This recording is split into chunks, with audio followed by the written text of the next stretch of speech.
వేలాది మంది తెలుగు సైన్యం ఒక చోట కలుసుకుంటున్నారు అంటే అదే విధంగా మాలాంటి వాళ్ళు ఎక్కడో ఉన్నా ఈరోజు రాష్ట్రానికి తిరిగి వచ్చి ప్రజాసేవ చేయాలి అని ముందుకు వస్తున్నామంటే దానికి మొట్టమొదటి కారణం మరణం లేని మహానాయకులు అకుంఠిత దీక్షా దక్షులైనటువంటి అన్న నందమూరి తారక రామారావు గారు.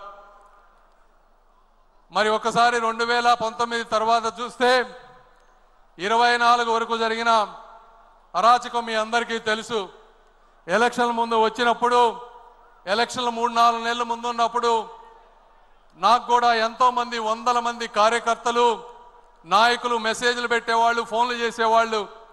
సార్ మనం బీజేపీతో పొత్తులో లేకపోతే అద్భుతంగా గెలుస్తాం, మీరు దయచేసి చంద్రబాబు నాయుడు గారికి చెప్పండి పొత్తు వద్దు అని. అయితే ఆ రోజు నారా చంద్రబాబు నాయుడు గారి దగ్గరికి వెళ్ళి నేను ఒకటే చెప్పాను, సార్ తలలు పగిలినా రక్తం చిందినా వెనకడుగు వేయని ధైర్యవంతులైనటువంటి కార్యకర్తలు మాలాంటి నాయకులు మీ అందరికీ వెనుకగా ఉంటాం. మీకున్నటువంటి అపారమైనటువంటి అనుభవంతో మీకు నచ్చిన నిర్ణయం తీసుకోండి అని చెప్పి ఆ రోజు నేను కూడా చెప్పడం అయింది. ఆ రోజు శ్రీ నారా చంద్రబాబు నాయుడు గారు ఒక స్థిత ప్రజ్ఞతతో తీసుకున్నటువంటి ఒక నిర్ణయం వెంటిలేటర్ మీద ఉన్నటువంటి ఆంధ్రప్రదేశ్ని ఈరోజు ఆక్సిజన్ మీదకి తీసుకొచ్చినటువంటి పరిస్థితి. మరి ఈరోజు చూస్తే గత 5 సంవత్సరాల్లో జగన్మోహన్ రెడ్డి గారికి పూర్తి అధికారం ఉంది, కావాల్సినంత మంది ఎంపీలు ఉన్నారు, కావాల్సినంతటువంటి అవినీతి సొమ్ము ఉంది, ఆయనకు కూడా కొద్ది గొప్ప ధైర్యం ఉంది, అయినా కూడా ఏమీ చేయలేకపోయారు. మరి ఈరోజు చూస్తే తెలుగువాడు తలెత్తుకునేలా, తెలుగు జాతి గర్వపడేలా, ప్రపంచమంతా మన వైపు చూసేలా అమరావతి నగరం అద్భుతంగా రూపుదిద్దుకోబోతా ఉంది. ఈరోజు ఒక్కసారి అక్కడికి వెళ్ళి చూడండి. గత 5 సంవత్సరాల్లో అప్పుడు 14-19 మధ్య ఒక 2 యూనివర్సిటీలు వచ్చినాయి. ఆ 2 యూనివర్సిటీలు అమెరికాలో కూడా అంత అద్భుతంగా లేవు అని చెప్పి మీకు చూస్తే తెలుస్తుంది. అదేవిధంగా రాబోయేటువంటి అమరావతి మహానగరం చరిత్రలో ఒక మైలురాయిగా మిగిలిపోబోతా ఉంది. అదేవిధంగా మరి ఆగిపోయిన పోలవరం నేను చూశాను.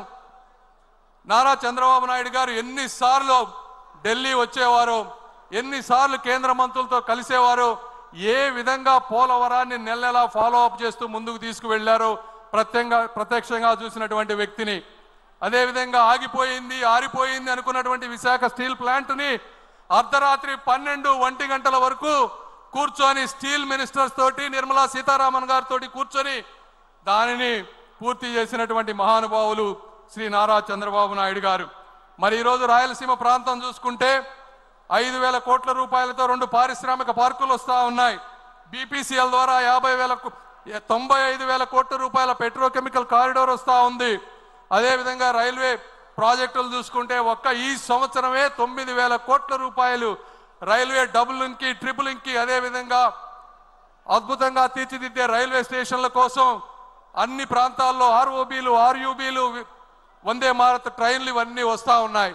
ఒకప్పుడు ఆంధ్ర రాష్ట్రానికి కేంద్ర బడ్జెట్లో రైల్వేకి 1000 కోట్లు కూడా ఉండేది కాదు. అలాంటిది కేవలం ఒక్క సంవత్సరంలో 9,000 కోట్లు, 5 సంవత్సరాల్లో 50,000 కోట్ల రూపాయలు ఈరోజు వస్తూ ఉంది. అదేవిధంగా నేను ఎంతో మంది నాయకుల్ని చూశాను, కానీ ఒక వ్యక్తి యొక్క కార్యదీక్షత నేను వారు ఇక్కడ ఉన్నారని వారు పోవటం గురించి నేను చెప్పడం లేదు. వ్యక్తిగతంగా నాకు ఎటువంటి స్వార్థం లేదు, దేవుడు అన్నీ ఇచ్చాడు. అయితే ఈ వాస్తవాలు కూడా ప్రజలకు తెలియాలని ఈరోజు చెప్తా ఉన్నాను.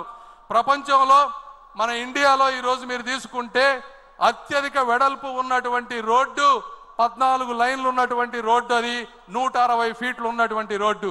ఇదే ఇలాంటి రోడ్డే అమరావతి ఔటర్ రింగ్ రోడ్డుకి కేంద్ర ప్రభుత్వం ప్రతిపాదించింది. అయితే నారా చంద్రబాబు నాయుడు గారు దాన్ని 230 ఫీట్ల రోడ్డు కావాలని అడిగారు.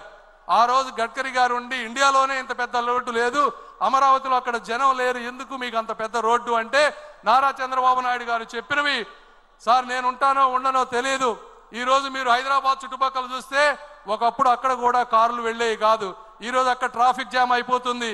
అయితే నాకు తెలుగు జాతిపై ఉన్నటువంటి ఒక నమ్మకం, ఆంధ్రప్రదేశ్ ప్రజలపై ఉన్నటువంటి ఆ స్ఫూర్తిపై ఉన్నటువంటి నమ్మకం ఈ రోజు ఆంధ్రప్రదేశ్ ఈ రోజు ఇలా ఉంటే ఉండొచ్చు, కానీ 25 సంవత్సరాల తర్వాత అక్కడ 1 ఎకరం భూమి కూడా మేము కొనలేం. కాబట్టి మీరు ఎట్టి పరిస్థితుల్లో దాన్ని 230 ఫీట్లు చేయండి. దీనికి అవసరమైతే నేను 1000 కోట్ల రూపాయలు మా రాష్ట్రం నుంచి వస్తాను, నేను చూడకపోయినా నా ఆంధ్ర రాష్ట్ర ప్రజలు ఈ రోడ్డుపై అనుభవించాలి అని చెప్పినటువంటి వ్యక్తి. దీనికి నేను ప్రత్యక్ష సాక్షి అని చెప్తా ఉన్నాను.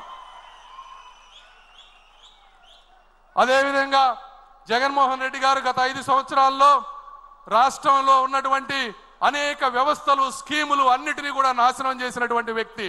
90 స్కీములు ఉన్నాయి, దాదాపుగా 90 స్కీముల్లో 90 స్కీములు కూడా ఒక ఇన్స్టాల్మెంట్ తీసుకొని వాటికి స్టేట్కి మ్యాచింగ్ ఇవ్వాల్సిన డబ్బులు ఇవ్వకుండా ప్రతి వ్యక్తికి, వ్యవస్థకి అన్యాయం చేసినటువంటి వ్యక్తి శ్రీ జగన్మోహన్ రెడ్డి గారు. ఈరోజు చూస్తూ ఉంటే కార్యకర్తలకు కూడా నేను ఒకటి చెప్తా ఉన్నాం. 2014-19 మధ్య ఆ రోజు నారా లోకేష్ గారు పంచాయతీరాజ్ మంత్రిగా ఉన్న రోజు వేసినటువంటి సిమెంట్ రోడ్లు